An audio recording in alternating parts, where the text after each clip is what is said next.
Court martial, नाटककार स्वदेश दीपक। स्वदेश दीपक आधुनिक युग के प्रसिद्ध नाटककार हैं।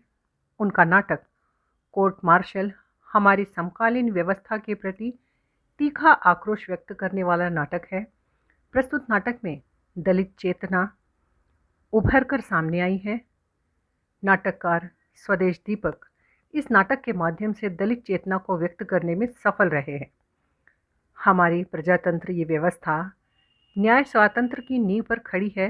संविधान में सभी को समान अधिकार दिए गए हैं, परंतु उच्च वर्ग अपने आप को श्रेष्ठ समझने लगा और निम्न वर्ग का शोषण करने लगा। निम्न वर्ग को सम्मानित जीवन पाने का अधिकार केवल संविधान के कागजों में ही सुरक्षित है। कोर्ट मार्शल नाटक हमारी सामाजिक व्यवस्था में छिपी गंदगी को उजागर करता है। हमारे देश में कानून, नियम, अनुशासन तथा व्यवस्था की गोद में निम्न वर्ग का निर्मम शोषण किया जाता है। इस नाटक में रामचंद्र एक निम्न वर्गीय जवान सवार का कोर्ट मार्शल किया जाता है। नाटक में उसने एक जघन्य अपराध किया। उसका अपराध यह है कि 10 जून की रात को जवान रामचंद्र गार्ड ड्यूटी पर था। रात को 9 बजे रेजिमेंट के 2 अफसर कैप्टन मोहन वर्मा और कैप्टन कपूर साइकिल पर गार्ड चौकी के पास से गुजरे। जवान रामचंद्र ने सरकारी राइफल से उन पर गोली चला दी। कैप्टन मोहन वर्मा की हादसे की जगह पर ही मौत हो गई। कैप्टन कपूर गंभीर रूप से घायल हो गए। कैप्टन कपूर बच गया क्योंकि गोली उसके बाएं कंधे के पास लगी थी।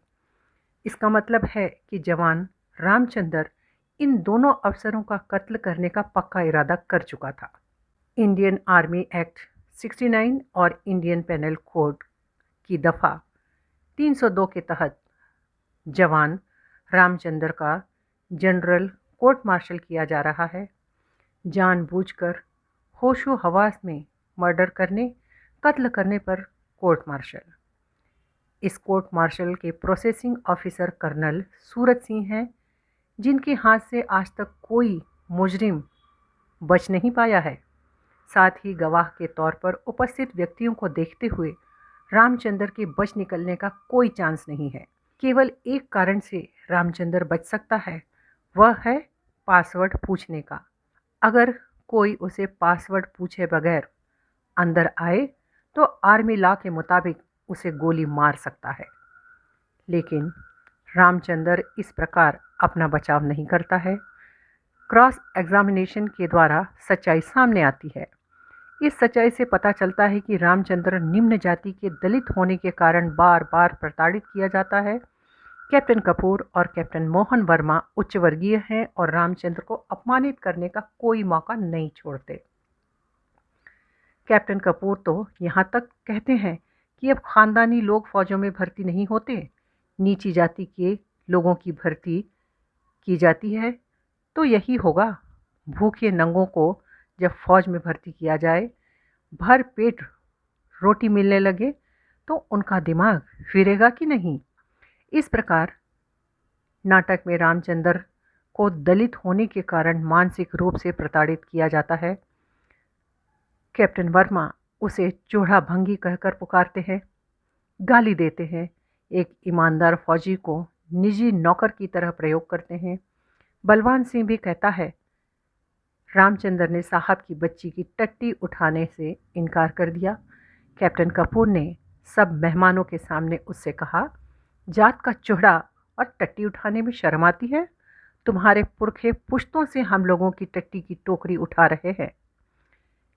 इस प्रकार बार बार प्रताड़ित रामचंद्र अपना मानसिक संतुलन खो देता है। कैप्टन वर्मा तो उसे यहाँ तक कहते हैं कि चिट्ठे चूड़े, हराम की सट, तेरी माँ ज़रूर किसी कपूर या वर्मा के साथ सोई होगी।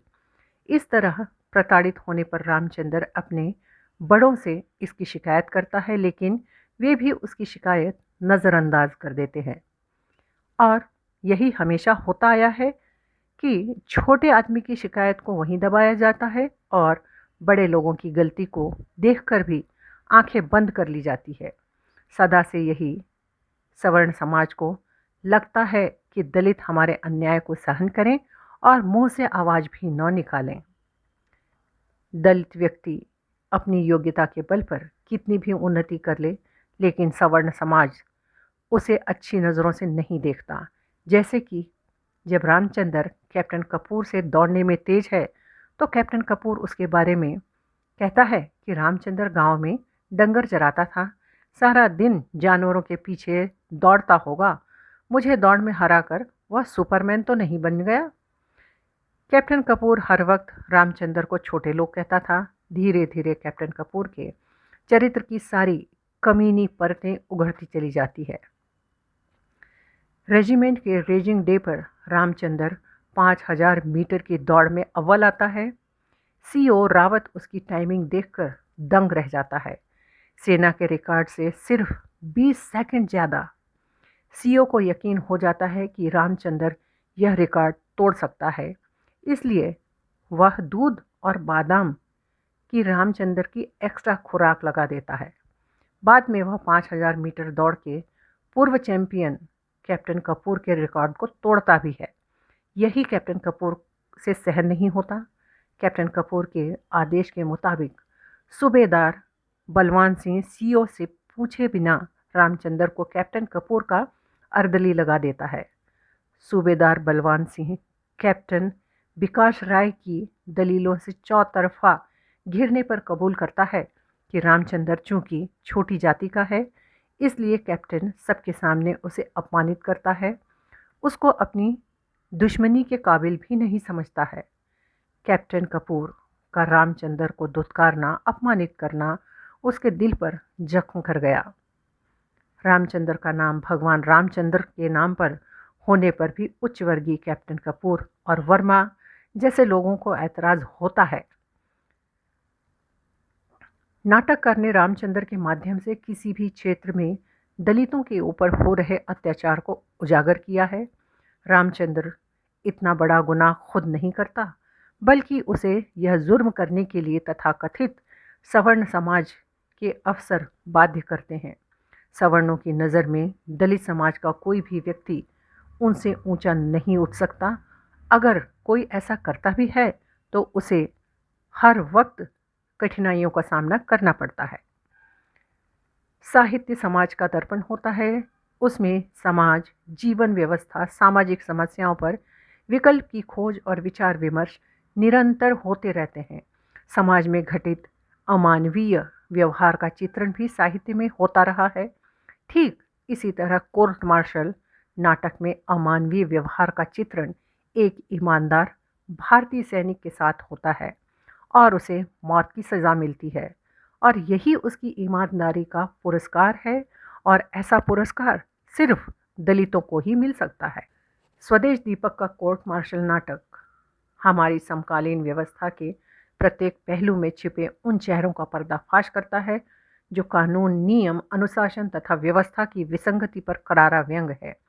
जैसे जैसे कातिल सवार रामचंद्र का कोर्ट मार्शल तेजी पकड़ता है, बचाव वकील कैप्टन विकास राय की हाजिर जवाबी और तथ्यपरक दलीलों की वजह से ऐसा प्रतीत होता है जैसे ट्रायल सूबेदार बलवान सिंह, लेफ्टिनेंट कर्नल बजेंद्र रावत का चल रहा है और सरकारी वकील मेजर पुरी के झूठों का पुलिंदा रेत की दीवार की तरह गिरता चला जाता है, तथा ऐसा लगता है कि कोर्ट मार्शल कातिल सवार रामचंद्र का नहीं, कैप्टन कपूर का हो रहा है।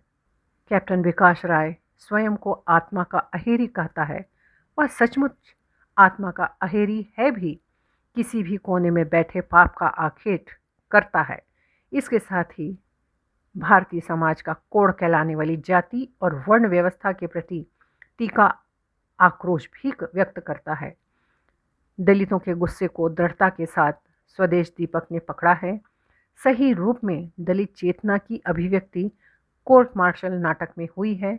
कोर्ट मार्शल नाटक की पीड़ा भौतिक स्तर के उत्पीड़न की पीड़ा मात्र नहीं है, बल्कि वह रामचंद्र की मानसिक और मनोवैज्ञानिक निराशा की पीड़ा है।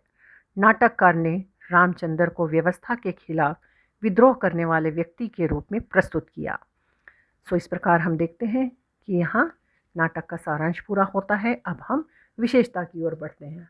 नाटक का अंत पाठक की चेतना को स्तब्ध कर देता है। रामचंद्र का यह अकेला संवाद पूरे कोर्ट मार्शल की दिशा बदल देता है।